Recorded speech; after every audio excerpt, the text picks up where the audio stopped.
to be joined by assistant coach, South Plains College Texans, Coach Hank Plona joins us. And Coach, I think you beat a pretty good basketball team on Monday night. It was a difference of 6 points, and then 2, and then 10. But you figured out at the end of the day a way to get one off the Howard College Hawks, and it's a good win after all. Yeah, no question. Howard's a team that's been ranked all year, and I think they're, after playing Monroe out in Arizona, which obviously we had a little hiccup with, it was good to come back and beat a really good team. They're good every year. They won the league last year, and they had some really good wins going into it. So, yeah, it was a back-and-forth game, but I think it's good that our guys pulled it out at the end and did the things needed to win the game. It seems to me like it was a pretty balanced basketball game. It seemed to me like a team that you matched up with pretty well. Their size maybe is a little more physical than Ryan Martin, but I thought Ryan did a pretty good job overall down there in the paint trying to body around with that big kid from Kosovo, because he was a loading a long guy. Yeah, he's definitely bigger than Ryan. There's no question. But, Ryan, at that position, we're a little undersized, but, Ryan uses his quickness, and, he's a sophomore. It's been through some battles. He kind of knows the game a little bit. So Ryan's got some advantages over him, too, but obviously he was a disadvantage because of size. So he did a good job battling. He scored down low. He got to the free throw line a few times, and we were able to. I think we were able to hold our own inside. Siku Harris was a guy that kind of really lit up things for me when it seemed to me a couple times in the first half he popped out in that corner, and Howard just didn't want to go get him for whatever reason it was,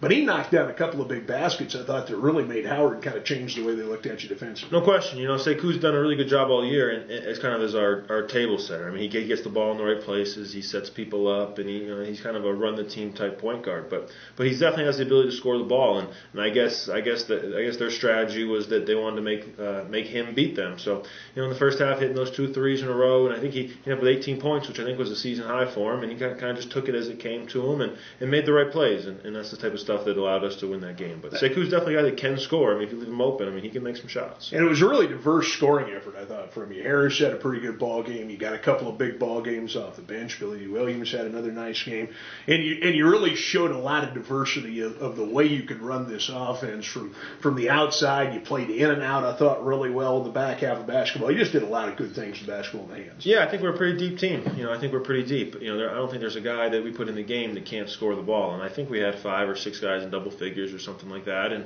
it can kind of be different guys every game. And yeah, Billy D can definitely make some shots. And Clayton Jones went in there and he hit some shots. He's a good shooter as well. So we have some guys that really stepped up when we needed to do that.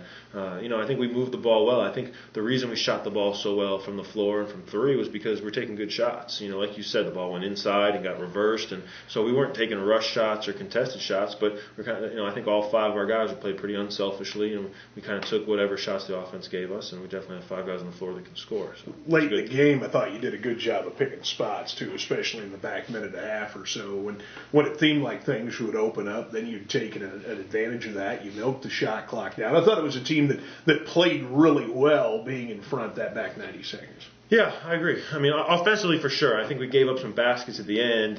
Some of their point guard David Joseph had a couple of runouts that we should not allow. It kind of made it go back and forth. But offensively, I agree that we, that the guys were smart about that end of game situation. We spent a lot of time last week or two trying to learn from the Monroe game, where I would say we didn't handle a 3-point lead in the last minute and a half very well. We did some dumb things on offense and made some foolish mistakes on defense, and so we've been trying to make sure we learn from that, and because obviously we're going to be in that situation, hopefully many times down throughout the year. So I think we handled it a little bit better. Next situation becomes the New Mexico Junior College on the road now to take on the Thunderbirds.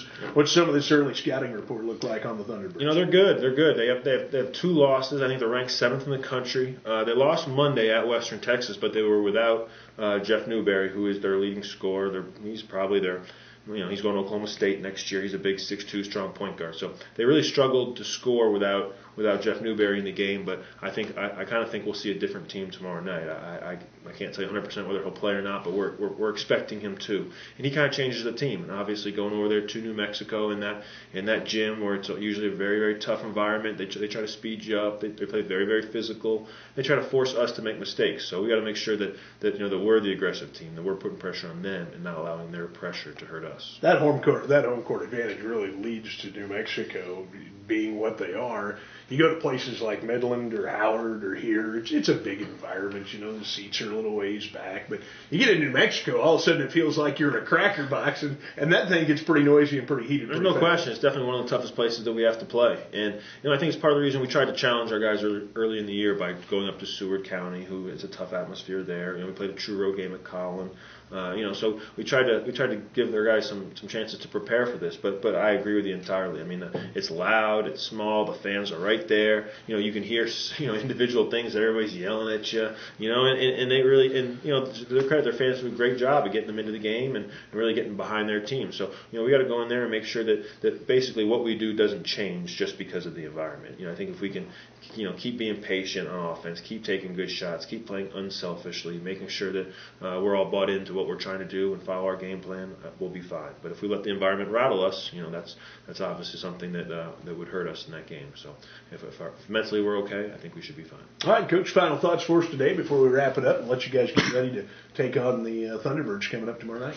Just looking forward to tomorrow's game. I think it's playing a number 7 team on the road. I mean, that's a challenge, and they made the national tournament last year. They have a lot of experience. They're definitely.